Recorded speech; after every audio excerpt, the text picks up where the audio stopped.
Durante todo el 2021 se han realizado más de 3.000 trasplantes. Ha subido un 40% este tipo de operaciones con respecto del 2020. Estamos analizando muy positivamente este año 2021 que acaba de terminar. Y fíjate que en el último trimestre del año los números prácticamente son coincidentes con los meses prepandémicos. 2019 fue el año con mayor actividad de donación y trasplante. En el año 2021 se hicieron más de 1.300, casi 1.400 trasplantes de córnea. Se hicieron 1.800 trasplantes de órganos. O sea que esas cosas, digamos, nos hacen ver con optimismo esta salida de la pandemia. El INCUCAI destacó el trabajo con las distintas regiones del país para impulsar un modelo hospitalario de procuración con un objetivo: aumentar la capacidad de generación de órganos y tejidos para trasplante.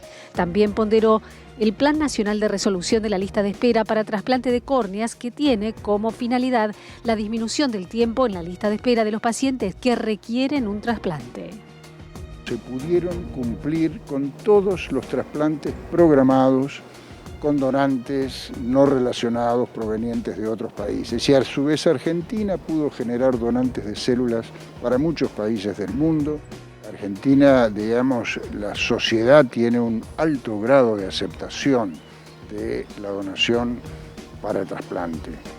El presidente del INCUCAI dijo que a pesar del contexto de pandemia, 2021 fue el tercer año con más trasplantes de órganos provenientes de donantes fallecidos en la historia de nuestro país. Las provincias que tuvieron la mayor tasa de donantes de órganos fueron Corrientes, Jujuy, Misiones, Mendoza, la Ciudad Autónoma de Buenos Aires, Tucumán, Santa Fe, Córdoba, Neuquén y Río Negro.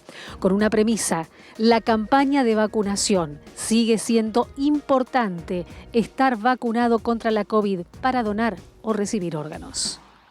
Toda la lista de espera esté trasplantada con un esquema completo para poder recibir un trasplante y someterse a una cirugía de ese tipo, en la que además va a recibir inmunosupresores. Obviamente que es necesaria la vacunación, da mucho más seguridad en este proceso. Miren cómo hay factores que se conectan, ¿no? Recién decía el presidente del INCUCAI esto de la importancia de tener las vacunas contra el COVID y además en el marco y en el contexto de lo que refiere una donación de órganos, por supuesto. Las cifras nos dan un panorama, las estadísticas hablan, eso es lo que veíamos recién, ¿no? Hay más trasplantes o hubo más trasplantes el 2021 en comparación con el 2020. Vamos a hablar de este tema con el doctor Sergio Perrone. Doctor, nuevamente con usted para que nos dé una lectura sobre esto que acabamos de ver y además usted como cardiólogo, ¿no?, hizo experiencia en esta materia. Doctor, ¿cuál es su lectura con respecto a este porcentaje de trasplantes? Más de 3.000 se realizaron el año pasado. Bueno, realmente es muy importante porque uno, cuando apareció esta pandemia, el miedo a trasplantar y junto con el trasplante trasplantarle una infección al paciente, siempre existe y siempre se tratan de descartar infecciones de cualquier tipo en el donante que pueda ser traspasadas al receptor. O sea, eso es algo básico para la trasplantología. Y se imagina que cuando apareció esta cepa nueva, este virus, ¿sí?, fue un problema porque había que detectarlo en el donante y los test se estaban desarrollando, o sea que al principio de la pandemia, claro, los cuidados fueron tremendos y se seleccionaban muy bien a los pacientes y eso provocó una leve caída en el número de trasplantes que se realizaron. Otra de las causas también fue que al disminuir la circulación había menos accidentes, bajaba un poco el número de donantes. Pero este último año, el número fue realmente muy interesante. Hicieron cerca de 1.789 trasplantes de órganos en total, lo que es un 40% más que el año anterior.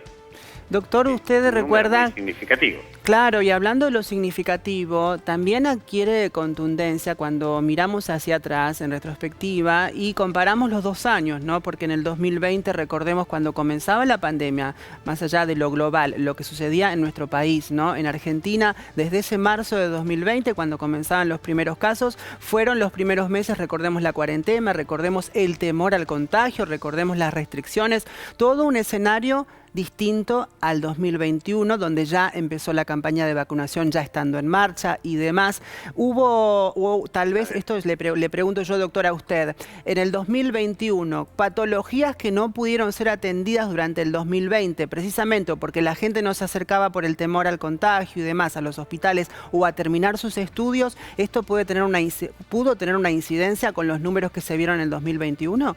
Sí, mire, el Hospital Italiano presentó hace escasas horas un trabajo que fue publicado en la revista Medicina, en el cual mostraban un número significativo en la caída de las consultas presenciales de los pacientes. Si bien aumentaron las consultas vía internet, vía WhatsApp, vía telefónica, ¿sí?, el número de consultas presenciales de los pacientes disminuyó significativamente. Y lo que disminuyó también significativamente es algo para preocuparse, que es la toma de algunas medicaciones. Muchos dejaron de tomar algunas de las medicaciones que recibía. ¿Por qué razón? No iba a trabajar, no ingresaba dinero, no le alcanzaba el dinero para comprar la medicación. Es una de las causas que ocurrió en muchísima gente, entonces reducían las tomas o bajaban la dosis de lo que estaban tomando. Todas esas cosas influyeron muchísimo en todo lo que fue la relación médicos-pacientes durante este periodo. El hecho de que algo bastante importante también para los trasplantes, en un principio de la pandemia, que dificultaba, era que no teníamos noción todavía de cómo tratar bien, de la mejor manera, al paciente que se infectaba. O sea, si usted tenía un paciente trasplantado que se le contagiaba el coronavirus, o al trasplantarlo le podía llegar a contagiar el coronavirus, uno tenía noción de cómo lo manejamos, cómo le vamos a hacer. Después apareció algo bastante interesante el poco tiempo, que administrándole corticoides en la fase aguda a los pacientes, el paciente andaba un poco mejor, el paciente infectado. ¿Y qué pasa entonces con los trasplantes? Los trasplantes en su mayoría, en los primeros días post-trasplante, reciben altas dosis de corticoides.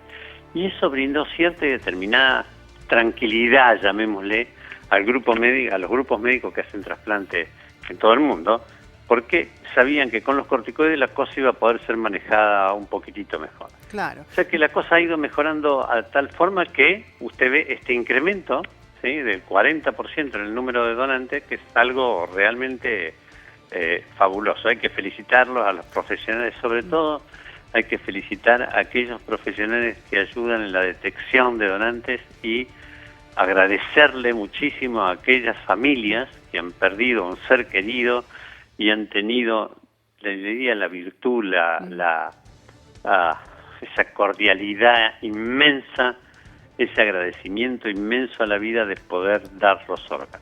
Qué importante destacar eso, doctor, lo que usted dice. Previamente incluso lo escuchábamos en el informe que vimos, esto de que nuestro país es uno de los que más adhiere a la donación de órganos, ¿no, doctor? Sí, ha progresado muchísimo. Le digo, fue una tarea durante muchos años muy dificultosa a cargo del INCUCAI en educar a la gente, educar bien sobre el diagnóstico de muerte cerebral en las terapias intensivas, los coordinadores de las áreas, grupos psicológicos de apoyo, porque son momentos muy difíciles. Usted imagínese que pierde un familiar o un ser querido, un amigo, por un accidente o algo tan brusco, porque generalmente los donantes están en muy buen estado de salud y de golpe y porrazo fallecen. Entonces, ese choque es tan fuerte para la familia, para el entorno de ese paciente, que recapacitar en la posibilidad de que esa desgracia que ha sufrido pueda otorgar vida a varias personas es algo, le diría, que es fabuloso. Es algo que no nos cansamos, los médicos no nos cansamos de agradecer a todos aquellos familiares, amigos, colegas que han contribuido a donar los órganos de un ser querido. Así es, doctor. Bueno, le agradecemos ahora a usted, por supuesto, por la comunicación y toda su visión profesional. Hasta luego, doctor.